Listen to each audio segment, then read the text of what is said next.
Okay, so you can find, I have on page 9, it's kind of the start of my notes. Don't be overwhelmed. I know it looks like a lot, but that's just because I didn't want you to have to write so much and to have some structure.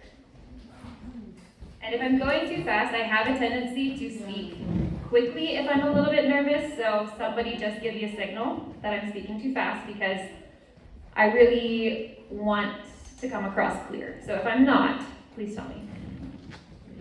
Okay, can you guys hear me in the back fine? Yeah. Yeah, okay. Yes. So, there's a couple of spaces for scripture. I'm going to read the first one. The other ones I'm going to actually leave blank because you'll have time at the end to go look them up. But I will make a reference to them. So like I said, this podcast I found in 2021 about living freely and lightly, and that phrase is just something that's stuck with me. And taking that into a space of like, it's a mental space of living freely and lightly and noticing, I've kind of used it now, like I'll start to notice when I'm feeling anxious or if I'm feeling stressed or if I'm like just kind of in a really busy headspace, I'll start to catch myself in that and remember like, okay, that's not where I want to be. I want my mind to be free and to be light. And so what are the things that are causing me to get back into that mind space? And that's kind of the process I've learned from this podcast that I want to share. So when I first listened to this in 2021, I think my natural tendency is to really care about my perception, like how people think of me, and really want to control that perception. I really want people to think well of me and to come across a certain way. And so a lot of times when I was in an unhealthy place, I would be doing things, not necessarily for the right motives, and doing good things, but doing it for a motive because I wanted to come across a certain way, to look a certain way. And then I would always overcommit to things or not want to say I couldn't do things because I wanted to be able to please everybody so that I would be overcommitted. And then I would have to start telling, Sarah, you gotta listen. Start telling like kind of like half lies or half truths because I'm not wanting to hurt anyone's feelings and I'm wanting to keep everyone thinking of me a certain way, and then I would just get caught in all of these kind of like traps that I'd sort of self-created, trying to keep everyone happy and trying to make sure I'm looking good.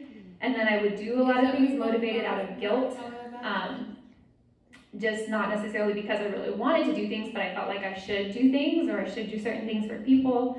And so I just found myself like just feeling like so crazy in my head and so stuck, and maybe externally things were looking fine, but I was just like always kind of running in my head.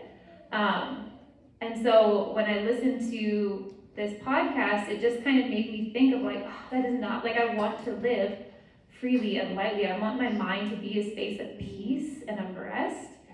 Even if things around me are kind of crazy and chaotic, like my mind should be peaceful. And so it was just a good way to catch those things in myself and to figure out like why am I stuck in that space mentally, and what are the things that I'm doing that are bringing me to that place and that I can change, and habits and ways of thinking that I can change so that doesn't happen. So that's just kind of my intro into it, and even today, or like this last couple weeks when I was re-preparing for this message, I find that it's like applying to me in a different way. Like I have kind of been able to work through some of those things and I can catch them when they come up. But now I feel like I'm in a season where I just keep my mind super busy. And even if I'm not stressed about things, I'm always listening to an audiobook or watching a TV show, or like if I'm just doing something, doing dishes at home, my mind is always busy. I'm always keeping it busy. And so now I feel like I'm trying to challenge myself to let my mind just be at rest and be at peace and not have to always be occupied, but to be able to give it space to just be quiet and just listen. Even if I'm filling it with good things, sometimes it's just too many things. So, okay, that's just a little personal intro, but let's go ahead and start. So, the first definition I want to give so I'll give a verse first. So Matthew 11:28-30. In the New King James Version it says, "Come to me, all you who labor and are heavy laden, and I will give you rest. Take my yoke upon you and learn from me, for I am gentle and lowly in heart, and you will find rest for your souls. For my yoke is easy and my burden is light. And then the Message version says, are you tired, worn out, burned out on religion? Come to me. Get away with me and you'll recover your life. I'll show you how to take a real rest. Walk with me and work with me. Watch how I do it. Learn the unforced rhythms of grace. I won't lay anything heavy or ill-fitting on you. Keep company with me and you'll learn to live freely and lightly. So that's where the phrase comes from, is the Message version of Matthew 11:28. Learn to live freely and lightly. So how do we do this? We'll start with why we don't, because we live in the world. So there's a definition here of the fray. It says, the muck and stress induced by unfair expectations, coupled with unnecessary drama, and imposed by unrealistic demands, making us ineffective and ruining our joy, our peace, and our happiness. The fray has one goal: to destroy the life that God intends for us and the family that God intends for us. It adds weight, taking away our ability to live freely and lightly. There's kind of a lot in that, so I'm going to read through it a couple times as I go through it, and we'll unpack what some of those words mean. But when we get caught up in the fray, we are allowing ourselves to be influenced and to be weighed down by worldly pressures. Whether we notice it or not, but mentally that's what we're allowing to happen, is our mind is getting caught up in the things of the world. So here's some practical examples of what it might look like to be caught up in the fray. And as I read through these, I want you to just check off any that apply to you as I go through it. And some of these I'd already shared kind of were what applied to me. So one of the ways you might notice if you're living in the fray is to check your reactions to unexpected things. Are you overly reactive when plans change? When when a place isn't open that you're trying to go to, when you can't accomplish things that you want to, when something pops, it disrupts your day? Are you overly reactive to that, to things that are unexpected? Do you feel overly tired? This could be physically or mentally.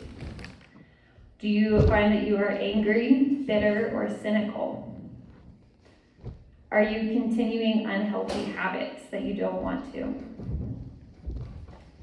Comparing yourself to others. This was one of the ones that I was struggling with. Preoccupied by social media and new trends. Are you always feeling pressure to buy new things, to dress a certain way? Are you always having to watch the news and see what's going on, or feeling like you have to keep up with how other people are living? Are you living in fear? Is your mind always busy? Do you have a constant struggle with anxiety?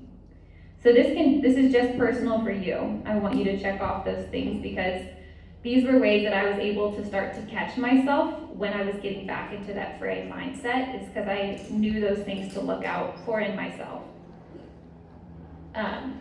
When I notice these things to myself, I can use it as a clue that I'm getting pulled back into the fray. And these are the things that will kill our peace, our joy, and our love. Okay, so I'm going to go back. I'm going to read the definition again, because I think the more we hear it, the more it will sink in, and then I'm going to pull out a part of it. So the fray is the muck and the stress induced by unfair expectations, coupled with unnecessary drama, imposed by unrealistic demands, making us ineffective and ruining our joy, our peace, and our happiness. The fray has one goal: to destroy the life that God intends for us and the family that God intends for us. It adds weight, taking away our ability to live freely and lightly.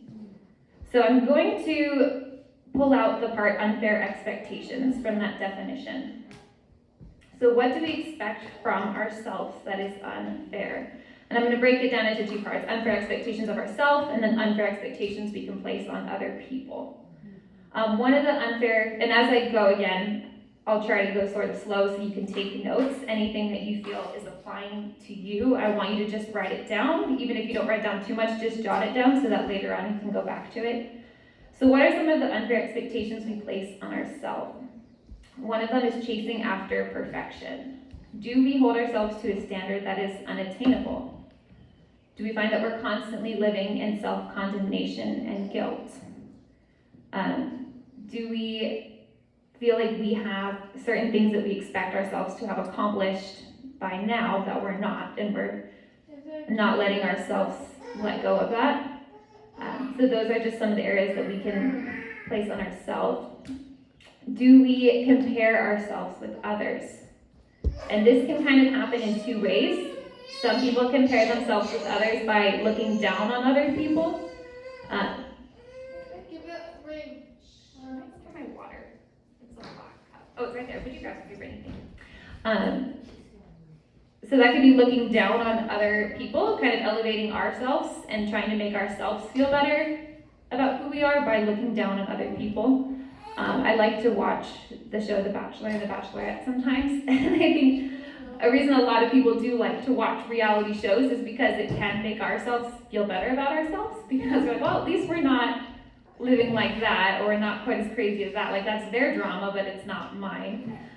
So that's one way that we can take unfair expectations about ourselves, is because we're comparing ourselves with others, looking down on other people. Or it can go the other way. We are elevating other people and saying, oh, well, they have it all together, or this person is great at that, like, I'm not like them, or I can't do those things. And we kind of condemn ourselves in an unfair way because we're comparing ourselves to other people, and assuming things about other people that isn't necessarily true. So wishing that we were more like so-and-so. When we become so focused outwards on other people, it can kind of breed this emptiness inside of us, because we start to believe things about ourselves that isn't necessarily true. And these are thoughts that can repeat over and over in our head. They kind of call them like soundtracks, just certain phrases that we say to ourselves or about ourselves that we repeat over and over. And eventually we'll start to believe those things, and that's the fray. That's when our mind is getting caught up in things that aren't true, and it's ruining our peace, it's ruining our joy, and we're getting stuck back in the fray because of those expectations. And in those moments, the enemy is getting the victory, because we are becoming so self-consumed, which isn't the space that we're supposed to be in. Unfair expectations about ourselves can breed frustration. Frustration will breed anger and resentment. And then anger and resentment are the ingredients for depression and loneliness. This will not just impact us, but also those around us. So if you're finding yourself in those places, we need to backtrack and figure out, where is that coming from? Was that an unfair expectation on myself or on other people that's getting me to this space? She wanted you, is that why? Not necessarily, or not all expectations for ourselves are bad. We do want to grow, we do want to improve, but we need to distinguish what really matters in light of eternity. Are these expectations things that biblically I should expect for myself, or are these things from the world that they're telling me are important that I'm placing on myself? Are we striving towards being what God wants for us, or are we allowing unhealthy thoughts and priorities to take over? These are just some practical things that can help us when we find that we are struggling with unfair expectations of ourselves. Check our thoughts about ourselves. We need to remember and know that Christ has created you, and he has created you good. When we start to think negatively about our physical body, we are saying, God, you made a mistake, and we need to stop those thoughts, because again, he has created us and he's created us good. Are we saying things to ourselves that aren't true? And are we listening to those unhealthy soundtracks and letting them repeat? Remember that Christ has a purpose for our lives, and it is greater than us. Often we put ourselves at the center of our own story. We are naturally self-centered creatures, and we need to remember that God should be put at the center. He is the one that's perfecting us, and he sees the big picture. It was nice kind of listening to the messages the last couple of days, because I feel like a lot of these things connected to what you guys were all sharing. So that was kind of cool to see that these things are things that we're already knowing and working towards and thinking of. Daily we need to trust God. Growth may be slow, but it is necessary. Refinement is a continual process that will only be complete when Christ comes again. So it isn't bad to expect things of ourselves, but if we're letting those expectations take us to an unhealthy mental place, then they're not working for our good or for God's glory. So allowing God to be at work in those things that we want to grow in, and giving ourselves grace and finding a place of peace even in that growth. So then B was unfair expectations we might have from other people. That is unfair. So unfair expectations of others or our friends, of knowing what we want and need without really communicating. Forcing our own agenda onto others. Again, kind of coming from a self-centered, selfish place, wanting others to do things the way that we want to, or follow along with what we're doing. Expecting others to not really make mistakes, or keeping a mental track of the mistakes that they do make. Some unfair or unrealistic expectations of our spouse or partner could be that we want them to provide a lifestyle that we want, a certain income, a certain house, certain habits. We compare them to another couple or to another friend's spouse or partner. We can even have unfair expectations of how our spouse should look, compare them to how they used to look or how other people's partners look. And these are things that we might not even know that we have as unfair expectations, but they're coming out in how we treat other people because we're holding on to those. So again, like as we're seeing things from ourselves that are evidence of us being in the fray, these are just some things that we can kind of backtrack to figure out where is that coming from. Did I have an unfair expectation that I hadn't really realized, and that's why I'm treating this person this way? Unfair expectations of our children. And I don't have children, but for those of you that it applies to, so it could be that they will already know what they need to know without having been taught that. That they could be even that we expect them to get certain grades or to be the best at sports or really good at something because we just have that expectation, and then that puts pressure on our children. We might expect them to have the same interests as us, or even expect them to act more grown up than they are. So again, just like with ourselves, not all expectations for others are bad, but we need to distinguish what really matters in light of eternity. And are the expectations we have for others coming from a place of our own needs and our own insecurities, or are they biblical expectations to have? And if they are we gracious in allowing the Lord to grow those things in other people, or are we trying to control that growth in them? Forgiveness is key to living freely and lightly. Unforgiveness is a weight that we will carry. So if we have been hurt by others, by other people, are we holding on to those mistakes? Are we not allowing ourselves to forgive? And are we not allowing God to grow and change those things in them? So Ephesians 6:12, I'm not going to read it, but it kind of ties into that, and I left a space because that's something you can do later on, is look that up and write that down and kind of see the connections. So I'm going to reread the definition again now. And if I'm going too fast, or if you want more time to jot down as I go, just let me know, because we're going to kind of go into the next section. Okay, so the phrase: the muck and stress induced by unfair expectations, coupled with unnecessary drama, and imposed by unrealistic demands, making us ineffective and ruining our joy, our peace, and our happiness. The fray has one goal: to destroy the life that God intends for us and the family that God intends for us. It adds weight, taking away our ability to live freely and lightly. So now we're going to kind of talk about what is unnecessary drama, and that's on the back page 10. Unnecessary drama is negative, avoidable drama and stress in our lives. The impact of unnecessary drama is it will lead us to unhealthy habits. Some examples of this unnecessary drama could be, and I didn't really give you space to write this down, but you can find a place to jot it down.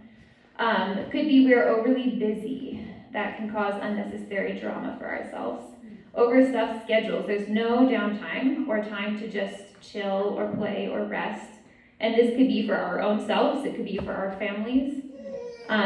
One of the quotes that they had with this was, "If the devil cannot make us bad, he will make us busy," by Corrie ten Boom.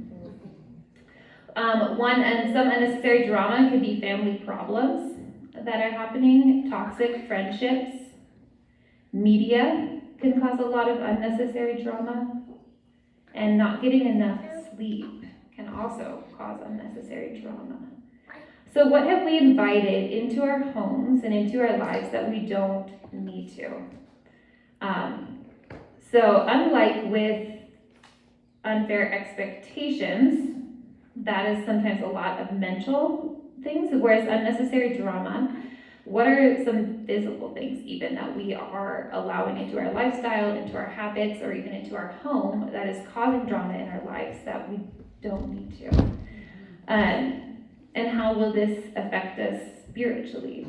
So sometimes I even, like I kind of said before, currently my struggle more is with like mental busyness, and so a lot of times my husband works at nights, so I have the evenings to myself, and I'll clean the house and do dishes, and I'll just have something playing while I'm doing that, and so I'll just watch a lot of television. I'll get into that habit, and then I find that when I'm going to sleep or during my day, my mind is wondering about these people that I don't even know. Well, what are they going to say next, or what are they going to do to each other? What's going to happen here?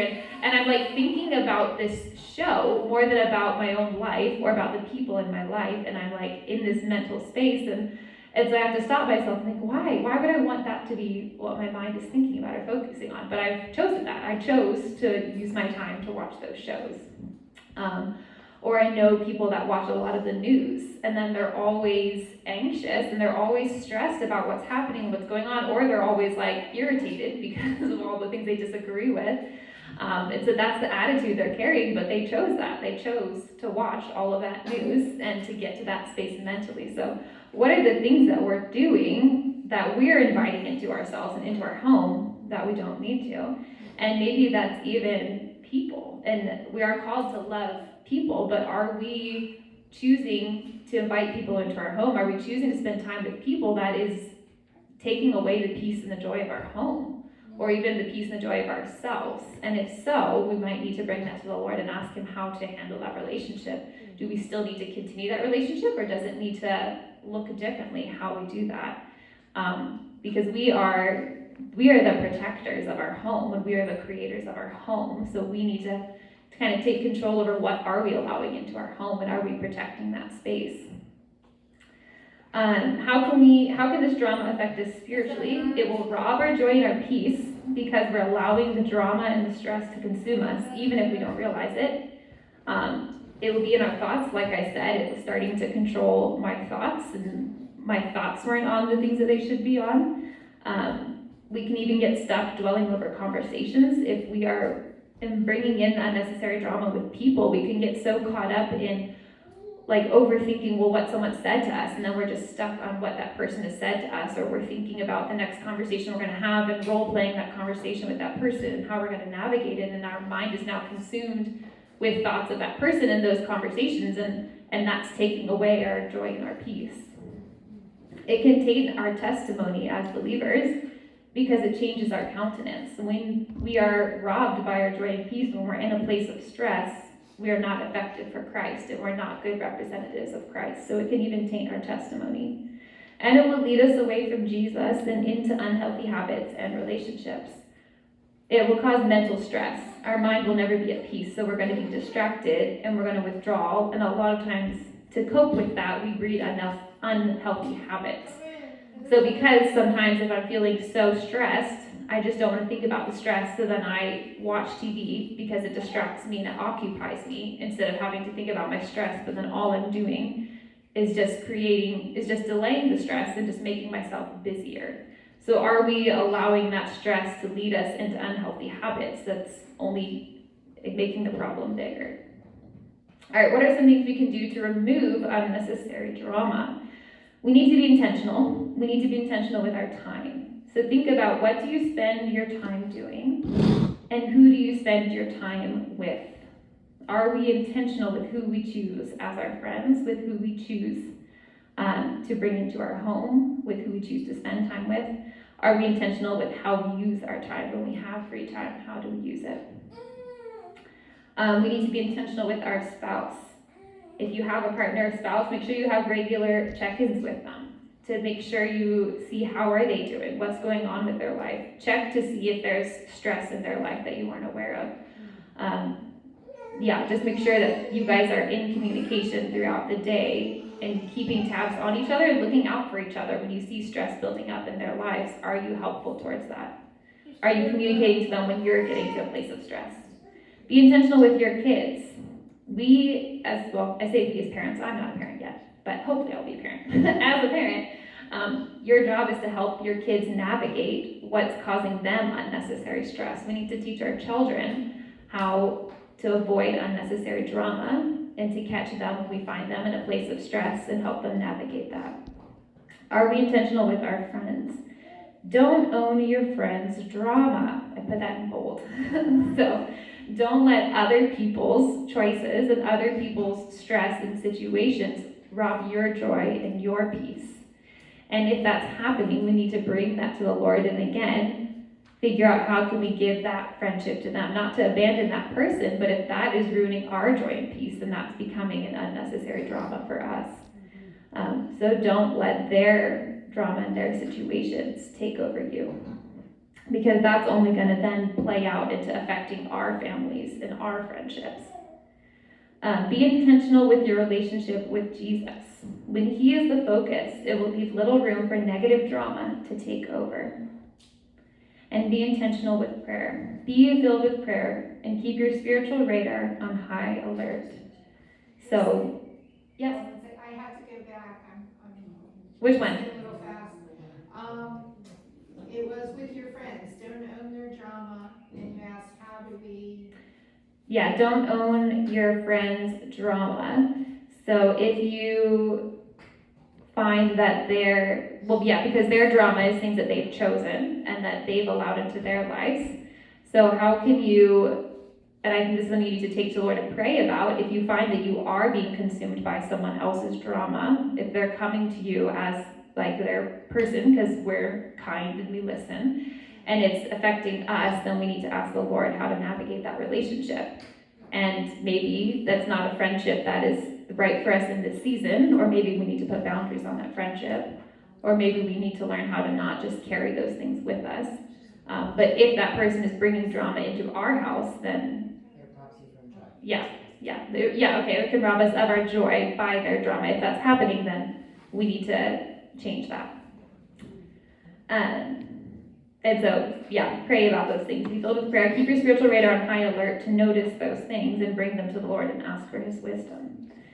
In your home, we need to fight for the things that are important, and we need to create peace in our home. So think, is there peace in your home right now? And not just because it's quiet, but is it a space of peace mentally and physically? And if it's not, we want to fight for that.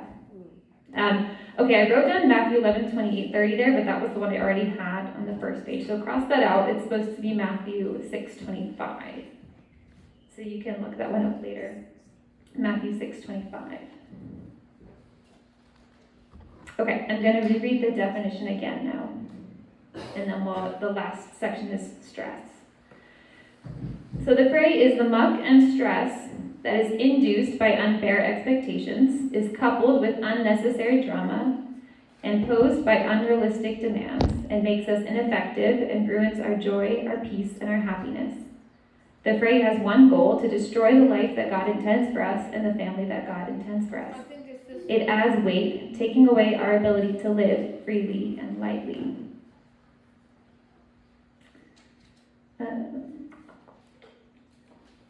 Okay, I skipped something at the beginning, and I just kind of thought of it now. We don't always see the battle that's happening in our own mind, in our own heart.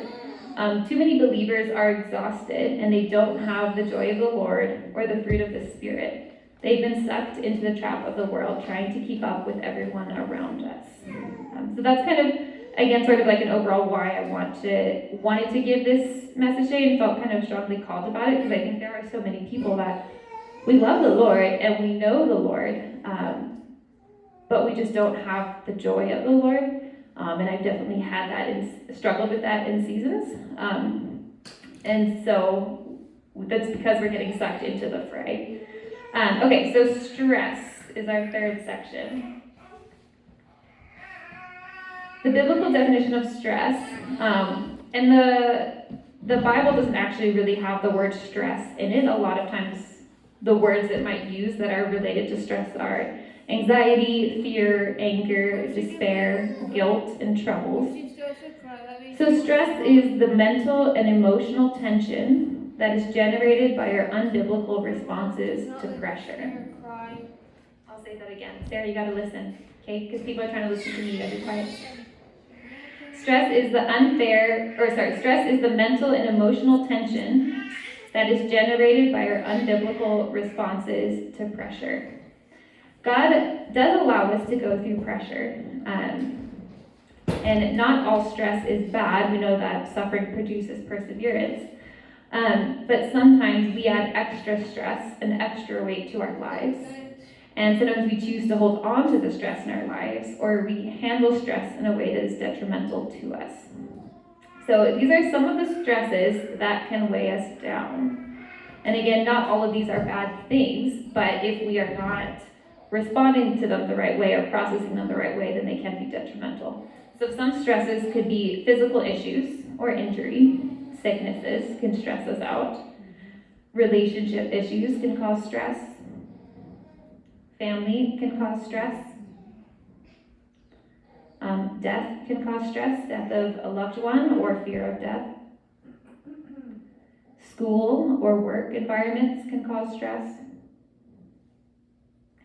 News and social media can cause stress. And then this one I thought was interesting. Unexpected responses or reactions from others can cause stress. And that one actually is, I think, really big for me because I do, again, care about my perception. So if someone responds to a conversation, or responds to something I say in a way that I wasn't expecting, or in a way that I feel like is an unfair reaction, or just even if their attitude towards me isn't seem kind or nice, or it's like overly rude, then that causes me so much stress because I'm trying to figure out, well, why did they talk to me like that? What did they think of me? What did they hear? What's going on?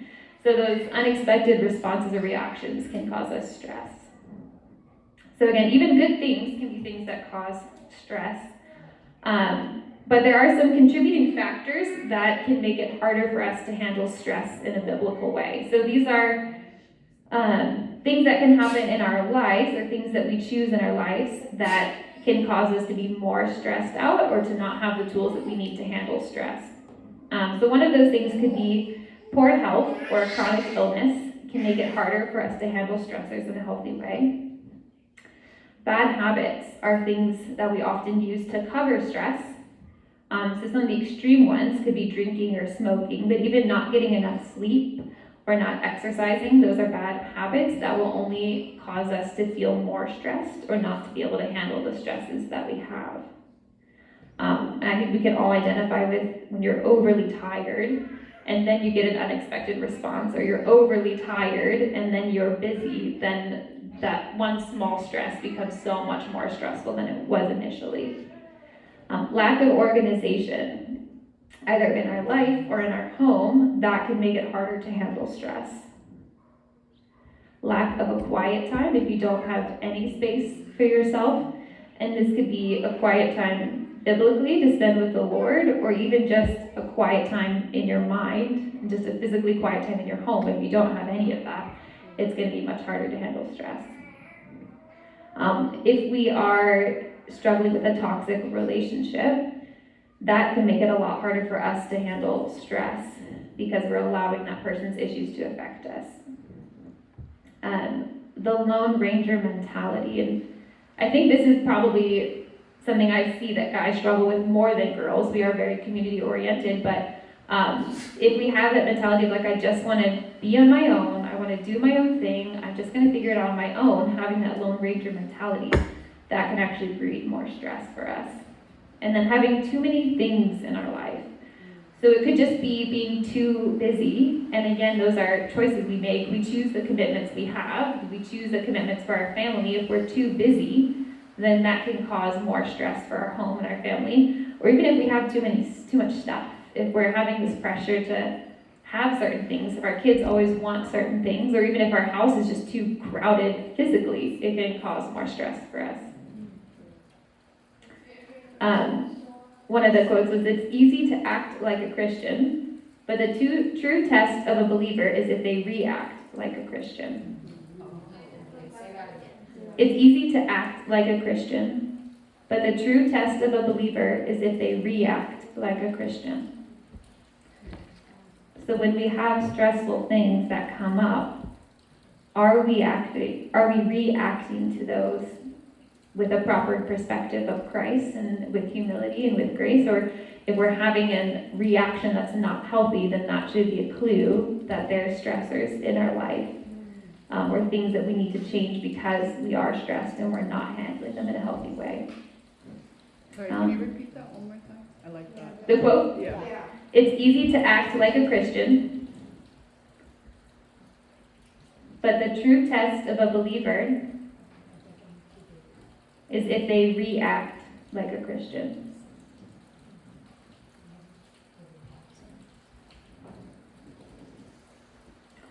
And again, I really hope that this doesn't cause any of us to get to that place of self-condemnation or guilt over ourselves because we are reacting unhealthy. I don't want it to do that, because that's only gonna, again, put us in an unhealthy mental space, because we have unfair expectations of ourselves. No one is perfect. No one is going to react the right way every time. But instead, can we use those as clues for ourselves to catch it and to realize what's going on, and then be able to step back and figure out what is causing that to happen. Why am I reacting that way? And how can I be proactive in changing so that I'm working towards being more like Christ?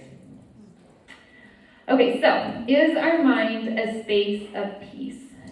Do we feel like we're just stuck on the hamster wheel? Our mind is always distracted, always stressed. We're going on so fast and we're just kind of going through the motions. Or are we in a space of peace? Are we being intentional and effective? So now I'm going to do some practical ways that we can live freely and lightly in a broken world. So just some things that we can change mentally or we can change physically to help us live freely, more free and more light. And I just want us to be able to use this as just kind of a barometer on our state of mind. When we see these things coming up, when we're noticing that we're getting stuck back in the fray, just let that be a barometer that we need to step back and we need to assess what's going on. Okay, so some of the things that we can do. And I have only 5 written there. I'm going to say a bunch, and some of them kind of connect to those 5, but there's more than just those ones I wrote down.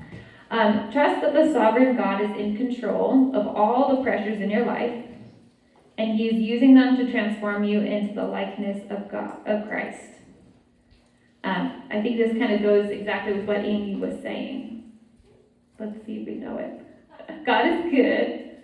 Every impulse of His heart towards me is good, and He's working everything out for my good. Yeah, so trust that God is sovereign in all of those things. One of the phrases I always tell myself is that God can do more than I ask or imagine. And that's kind of something I hold on to when situations happen in my life or in people's lives around me that impact me that just don't seem like there's any good that can come out of it or anything. There's no way that I could conceive of that this will work out. There's just no possible way that I can see this being fixed. And so I just tell myself, God can do more than I can even imagine or ask in the situation. He can find a way out of this that I can't even see. And how wonderful will it be when He does? And I've seen evidence of that in the past in my life. And so that's just something that we can really rest in when things happen or when we find ourselves just so worried about things and not being able to control things. Is just trusting that God can do even more than I could imagine in this situation. Recognize that guilt is a big stressor in life. This was huge for me because I just felt like I was always acting out of a place of guilt and always carrying guilt, but there was nothing I could do to alleviate that because I was feeling guilt over things that were sort of out of my control. Certain pressures will come as a result of our own. And then, yes? Can you repeat that? Recognize that guilt is a big stressor in life. So for me, a lot of the guilt I was carrying was guilt over situations that were out of my control, but that I felt like I still needed to be a part of or to be in, and yet I was still feeling guilty because I couldn't control other people's responses or other people's happiness. But some pressures and some guilt can be a result of our own actions. So part of the guilt was my own fault if I would be overcommitting to things and kind of half-truthing. I'm constantly late to things, if you didn't know, but I don't want people to know that I'm always late, and so my constant lie is like, oh, I'm almost there, or oh, I'm only like 5 minutes away, when really I know I'm 20 minutes away, but I'm gonna say I'll be there in 5 because I wanna sound better, and I wanna control that I don't look like I'm as late as I am, and again, and then the whole drive somewhere, I'm stressed the whole time, so like I have to get there in 5 minutes, like I don't wanna do that late, because I told them I wasn't that late, but I knew, and instead of just being honest at the beginning, be like, you know what, I'm so sorry, I'm gonna be half an hour late. Like, I would just always overestimate the other way, and I still struggle with that.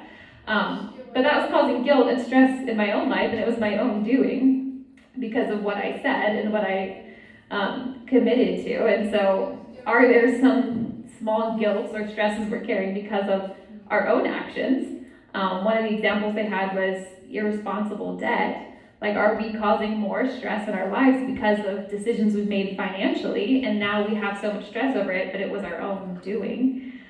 So recognizing those things that that are our own faults that's causing that extra stress that we can change. Pray with specific requests and thank God for his good purposes in the trials. So as things come up that are stressful,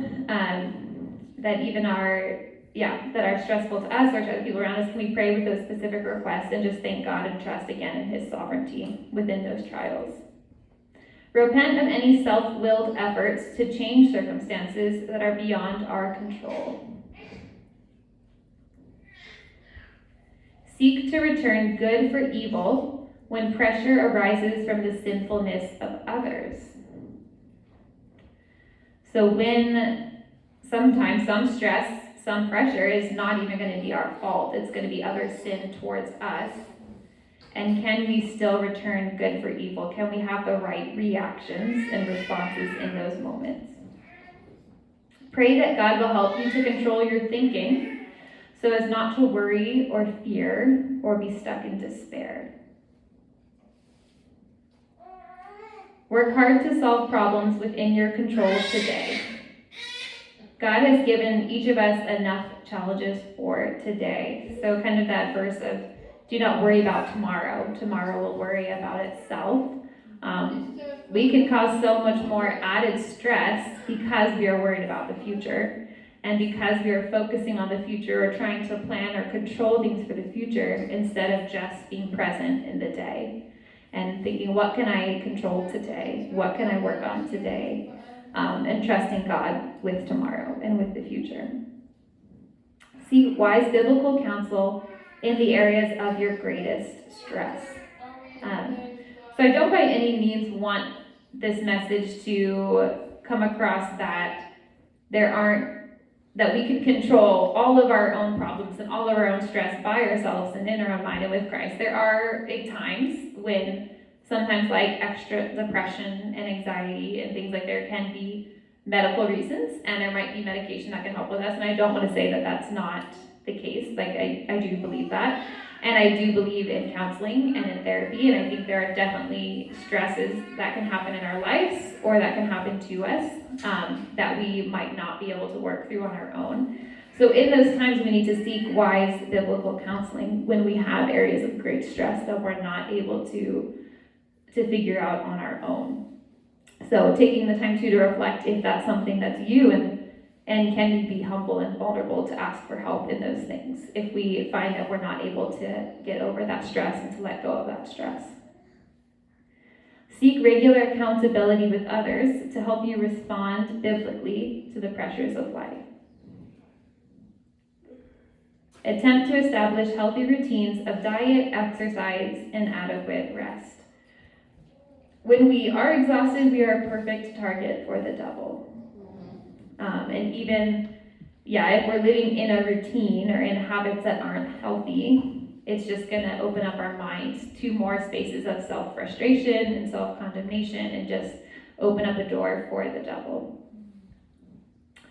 There's a quote from Charles Spurgeon. It says, "Anxiety does not empty tomorrow of its sorrows, only today of its strength." I'll say that again.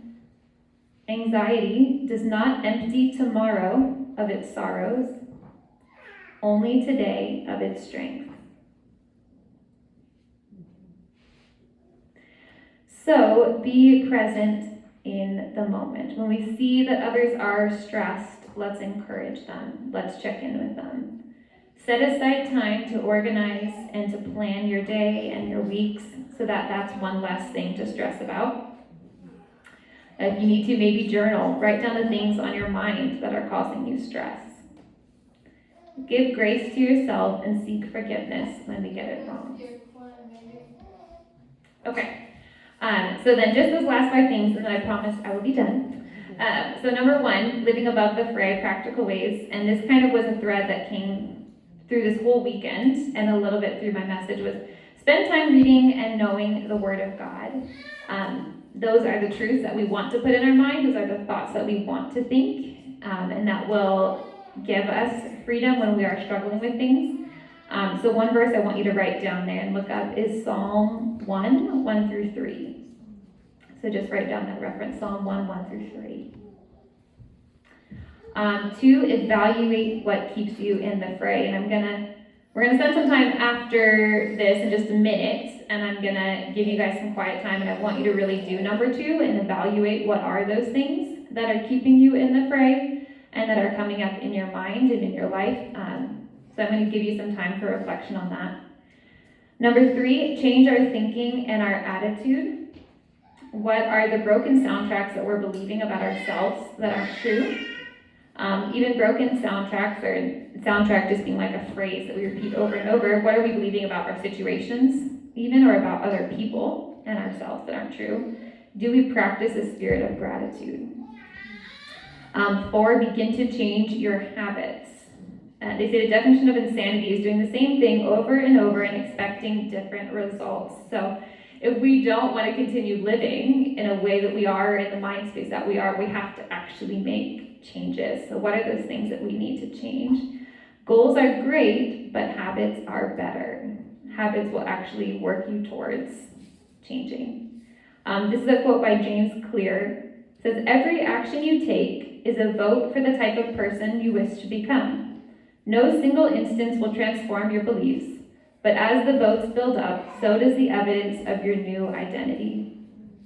So every small little step that we take and every small little action is going to be evidence of the person we're working towards becoming. And then lastly, just live intentionally. Don't be passive about our lives. Don't be passive about what we bring into our mind or what we bring into our home. Focus on the things that will help you to grow and mature in Christ. Filter what we are receiving from social media, from TV, from friends. And then the verse I want you to write down for that one is Philippians 4:8.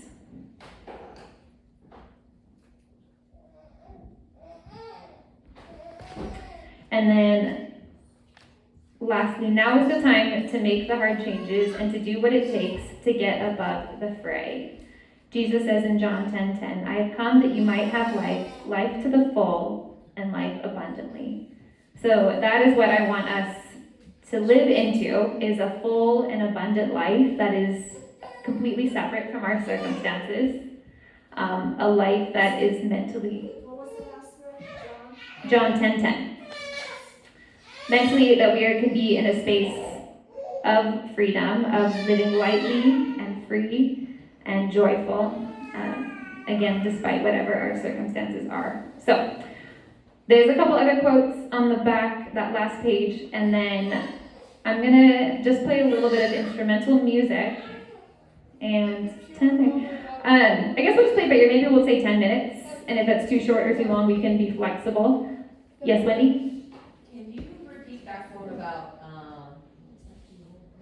the evil and making us busy? It was like, Yes.